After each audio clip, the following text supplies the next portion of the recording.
Good morning friends. 13/7/2025 சம்ருதியோட draw number 11க்கான Kerala lottery கேசிங்.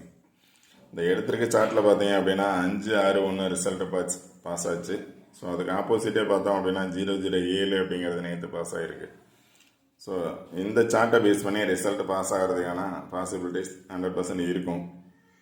Confirm numbers அப்படிங்கிறது இல்லை, 2 நாள் பாஸ் ஆகிருக்கு. ஸோ இதை பேஸ் பண்ணி பாஸ் ஆகிறதுக்கான சான்சஸ் இருக்கலாம். இது பார்த்தீங்க அப்படின்னா 12 நாள் ரிசல்ட்டு. இந்த 12 நாள் பார்த்தோம் அப்படின்னா வந்த ரிசல்ட்டை பேஸ் பண்ணி தான் ரிசல்ட் வந்துட்டுருக்கு. அது மாதிரி வந்துச்சு அப்படின்னா இந்த நம்பர்ஸ் வர்றதுக்கான சான்சஸ் இருக்குது அப்படின்னு சொல்லியிருக்கேன். அது இல்லாமல் பார்த்தோம் அப்படின்னா 1 to 5 6 இந்த நம்பர்ஸில் வந்துச்சு அப்படின்னா என்ன நம்பர்ஸ் வரலாம் அப்படிங்கிறது. ஏ போர்டில் 1 2 5 6 வந்தால் என்ன நம்பர்ஸ். இது பவர் நம்பர்ஸ். உங்களோட கெஸ்ஸிங்கில் என்ன நம்பர்ஸ் வருது அப்படின்னு பாருங்கள். ஃபுல் டீட்டெயில்ஸ் வேணால் நம்ம சேனல் சப்ஸ்கிரைப்